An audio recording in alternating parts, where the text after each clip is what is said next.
अस्सलाम वालेकुम। History TV के साथ मैं हूँ सैयदा सदफ बुखारी। आज मैं आपको गार हिरा के बारे में बताऊंगी, जहाँ हुजूर सल्लल्लाहु अलैहि वसल्लम पर पहली वही का नुज़ूल हुआ। गार हिरा मक्का मुकरमा के करीब वाक़या पहाड़ जबल नूर में वाक़या एक गार है, जहाँ पहली वही नाजिल हुई। ये गार पहाड़ की चोटी पर नहीं बल्कि इस तक पहुँचने के लिए 60-70 मीटर नीचे मगरिब की सिमत जाना पड़ता है। नशेब में उतर कर फिर रास्ता बुलंदी की तरफ जाता है, जहाँ गार हिरा वाक़या है। गार पहाड़ के अंदर नहीं बल्कि इसके पहलू में तकरीबन खैमे की शक्ल में ज़रा बाहर को हट कर है। कमोबेश निस्फ मीटर मोटे, 1.25 मीटर तक चौड़े और 3-4 मीटर लंबे चट्टानी तख्ते पहाड़ के साथ इस तरह अटके हुए हैं कि मस्तावी साकैन मुसल्लस जैसे मुंह वाला गार बन गया है, जिसका हर ज़िला 2.5 मीटर लंबा और कायदा तकरीबन 1 मीटर है। गार की लंबाई 2.25 मीटर है और इसकी ऊंचाई आगे को बतदरीज कम होती गई है। गार का रुख ऐसा है कि सारे दिन में सूरज अंदर नहीं झांक सकता।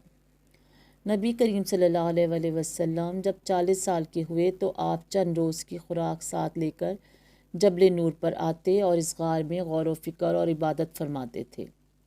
खुदावंद ताला की इबादत व परस्तिश करते रसूल करीम सल्लल्लाहु अलैहि वसल्लम को 40 साल गुज़र चुके थे कि एक मर्तबा जब आप गार हिरा में माबूद हकीकी से राज़ो न्याज में मशगूल थे, इस वक्त अचानक हज़रत जिब्रील अमीन आपके पास आए और रिसालत की खुशखबरी देते हुए उन्होंने वो पहली आयत जो खुदावंद ताला की जानिब से नाजिल की गई थी सुनाई कि अपने परवरदिगार का नाम लेकर पढ़ो कि जिसने इंसान को जमे हुए खून से पैदा किया है। पढ़ो कि तुम्हारा परवरदिगार बड़ा करीम है, जिसने तुम्हें तालीम दी और इंसान को वो सब कुछ सिखा दिया जो वो नहीं जानता था।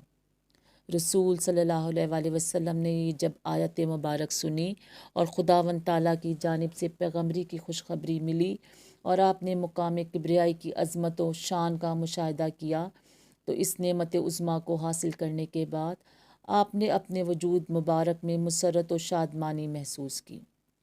चुनाचा आप गार से बाहर तशरीफ़ लाए और हज़रत खतीजा के घर की जानिब रवाना हो गए।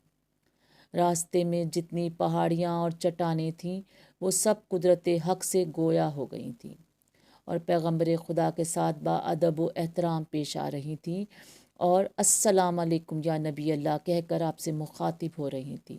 मुर्खीन के नज़रिए की रूह से वाक़या आमिल फ़ील की 40 साल गुज़र जाने के बाद रसूल खुदा सल्लल्लाहु अलैहि वसल्लम पर 28 रजब को पहली मर्तबा वही नाजिल हुई।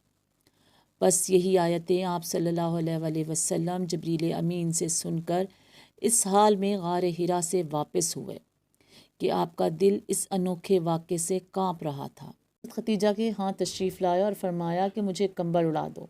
उन्होंने आपको कंबल उड़ा दिया। थोड़ी देर बाद आपने अपनी ज़ौजा मोहतरमा हज़रत खतीजा अलैहिस्सलाम को तफसील के साथ ये वाक़या सुनाया। आपकी अहलिया हज़रत खतीजा अलैहिस्सलाम ने आपकी ढारस बंधाई और कहा कि आपका ख़याल सही नहीं है। अल्लाह की कसम, आपको अल्लाह कभी रुसवान नहीं करेगा।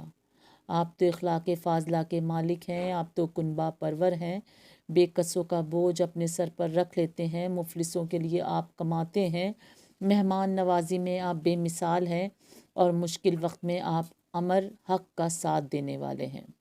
हज़रत खतीजा अलैहिस्सलाम आपको वर्का बिन नौफिल के पास ले गईं, जो इनके चचाज़ाद भाई थे। आपने अज़ अव्वल ता आखिर पूरा वाक़या सुनाया, जिसे सुनकर वर्का बेख्तियार होकर बोल उठे कि ये तो वही नामूस है जिसे अल्लाह ने मूसा अलैहिस्सलाम पर वही देकर भेजा था। काश मैं आपके इस अहद नबूवत के शुरू होने पर जवान उम्र होता, काश मैं इस वक्त तक ज़िंदा रहता जबकि आपकी कौम आपको इस शहर से निकाल देगी। रसूल सल्लल्लाहु अलैहि वसल्लम ये सुनकर ताज्जुब से पूछा कि क्या वो लोग मुझको निकाल देंगे? वर्का बोला, हाँ, ये सब कुछ सच है, मगर जो शख्स भी आपकी तरह अमर हक़ लेकर आया, लोग इसके दुश्मन ही हो गए हैं। अगर मुझे आपकी नबूवत का वो ज़माना मिल जाए तो मैं आपकी पूरी पूरी मदद करूँगा। मगर वर्का कुछ दिनों के बाद इंतकाल कर गए। پھر کچھ عرصہ تک وحی کی آمد موقوف رہی۔ اس طرح کی دلچسپ معلومات کے ساتھ میں دوبارہ حاضر ہوں گی۔ جب تک کے لیے اجازت دیجیے۔ اللہ حافظ۔